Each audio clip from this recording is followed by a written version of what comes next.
మీరు ప్రభంజన శాస్త్రి అన్నారు కానీ మీరు ప్రభంజనాలు సృష్టించినటువంటి దాంట్లో క్షీరసాగర మదనం. అవును సార్.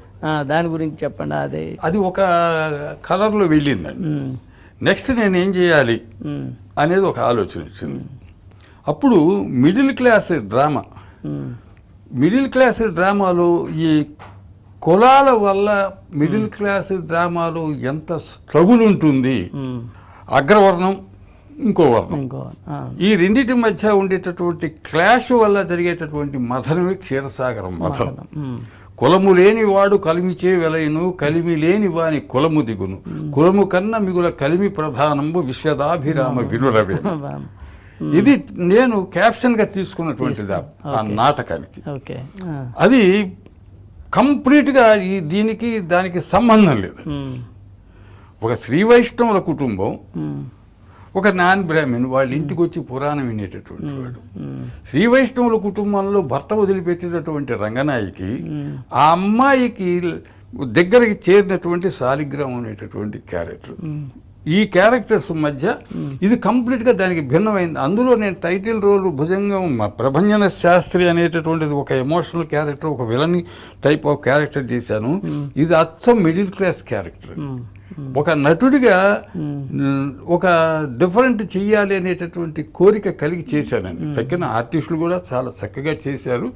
ఈ నాటిక రాశాక సుమారుగా ఎక్కడా ప్రదర్శించకుండా 10 నెలలు రిహార్సల్స్ చేశాను. ఒక నాటకం 3 నెలలు రిహార్సల్స్ చేశాను వితౌట్ మ్యూజిక్. ఈ నాటకానికి 3 గంటల సేపు బ్యాక్గ్రౌండ్ మ్యూజిక్కే వేయలేదు. దాంట్లో అదో ఎక్స్పెరిమెంట్. అసలు మ్యూజిక్ అంటే ఇంట్రెస్ట్ ఉన్నటువంటి వాడిని అసలు మ్యూజిక్ తీసేశారు. ఖాళీ లేదండి డైలాగులు, స్పేస్ లేదు. అదండి, అది నాకు చాలా ఇష్టమైనటువంటి నాటకం అండి. నాకు ఒక రకంగా చెప్పాలంటే దాంట్లో మీరే వేషం? నేను రంగాచార్ల క్యారెక్టర్ చేశాను.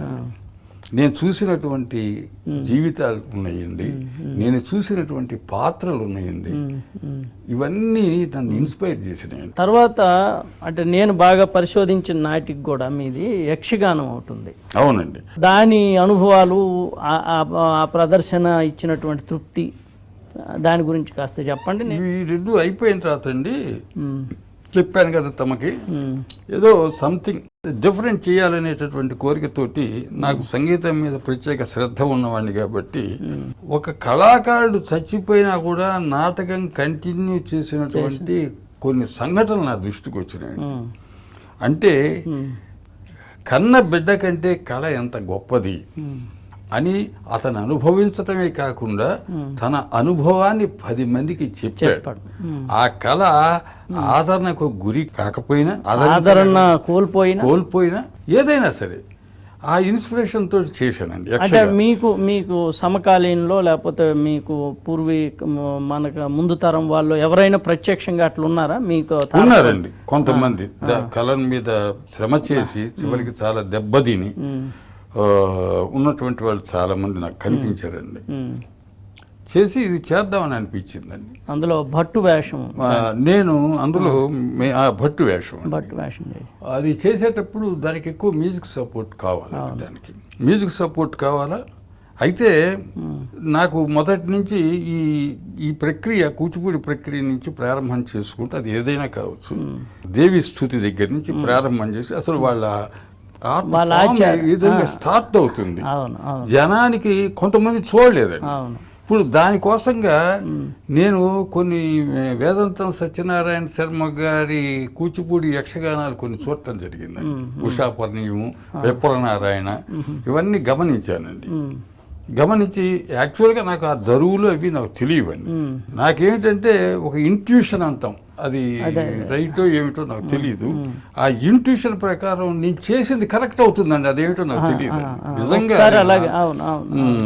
ఆ నాటకంలో అది మొదట అక్కడే మీకు నటరాజ ఆశీస్సులు ఉన్నాయి నిజంగానండి. అది దానికి నేను ఎక్కువ సంగీతం ఏ విషయం చెప్పినా కూడా ఈ కూచిపూడి మ్యూజికల్ పార్ట్ అంతా బ్యాక్గ్రౌండ్ గా వాడుకోవటం జరిగింది. సంఘటనని డైలాగ్ పరంగా పోస్ట్ చెయ్యకుండా క్యారెక్టర్ యొక్క భావాన్ని, రచయిత భావాన్ని, మనం చెప్పదలుచుకున్నటువంటి అంశాన్ని సంగీత పరంగా వాళ్ళ యక్షగానాలు ఏమేమి వాడారు వాటినే వాడుకుంటూ కథ చెప్పాలి అనేటటువంటి ఒక ఆలోచన అది చాలా గొప్పగా అవునండి.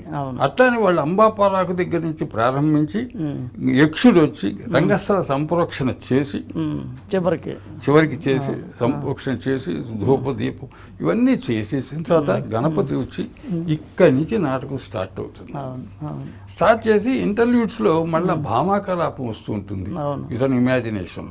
ఆ భామాకలాపంలోనే తన కొడుకును పోగొట్టుకుంటాడు ప్రహ్లాదుడిని కోల్పోయినా కూడాను బిడ్డ శవాన్ని వెనకబెట్టి నేను జనానికి నాటకం ప్రదర్శిస్తానని నేను చెప్పాను కానీ నా బిడ్డ చచ్చిపోతే నాటకం ఆపేస్తానని వాళ్ళకి నేను చెప్పలేదనేటటువంటి ఉద్దేశంతో వాడు మళ్ళా నాటకం కంటిన్యూ చేస్తాడు. కళాదేవత ఆశీస్సులు అతనికి దొరికాయనే ఒక సింబాలిక్ గా ఆ నాటికను ముగించడం జరిగిందండి. 40 మంది ఆర్టిస్టులు అండి. ఆ రోజుల్లో సబ్సిడీలు ఉండేవి కాదండి, అస్సలు క్వశ్చనే లేదండి. 40 మంది బయలుదేరాలంటే చాలా చాలా ఏదో వ్యయ ప్రయాసాలు అంటారే, ఏమేమిటో ప్రయాస ఏమిటో అప్పుడు అర్థమైంది నాకు. తర్వాత దాంట్లో సింహన్న ద్వారా వీళ్ళకి సన్మానం చేసి ఒక పర్స్ ఇస్తాడు. పర్స్ ఇచ్చినప్పుడు అందులో ఏమది చూస్తే సత్యభామ లేక శ్రీమద్రత్నాకర పుత్రిక ముఖారవింద మరందపాన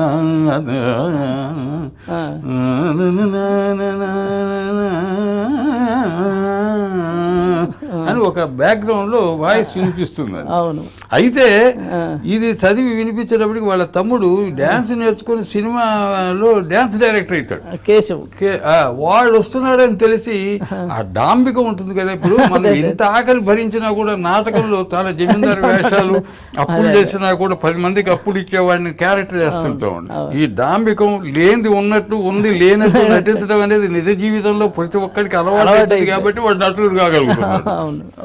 అతను వచ్చేటప్పటికి నారాయణ తీర్థుడు వారి తరంగం కృష్ణం కలయ సఖీ సుందరం బాలకృష్ణం కలయ సఖీ సుందరం అని తాంబూలం వేసుకుంటూ ఆకలి మండిపోతుంది. అది బయటకి కనపడకుండా మేము శుభ్రంగా భోజనం చేసాము నాయన, హాయిగా ఉంది, ఈ కళతోటి మేము చాలా తృప్తిగా బతుకుతున్నామని నమ్మించడానికి అబద్ధం చెప్పడానికి తమ్ముడు ముందు చులకన కాకుండా ఉండడానికి వాడు నటిస్తాడు. ఎవరికి తెలుసుకుంటాడు, అది వేరే విషయం. అది అక్కడ నేను తీసుకున్నటువంటి విషయం. ఎన్నేళ్ళు ఈ హార్మోనియం పెట్టెలు మోసి నీ నట జీవితాన్ని మేకప్ తుడుచుకునే గుడ్డలా చేస్తావు అన్నాడు. అంతే, నెక్స్ట్ స్టేషన్లో మేకప్ గుడ్డ కనపడలేదు. మగవాడిలో ఉన్నటువంటి రకరకాల స్వభావాలను ఇక్కడ ప్రదర్శించాడు. ఇంటికి పోయేటప్పటికి పాపం పెళ్ళం చాలా అమాయకురాలు. ఆ అమ్మాయి నాటకానికి వచ్చిందని తెలిసిందండి వాడికి.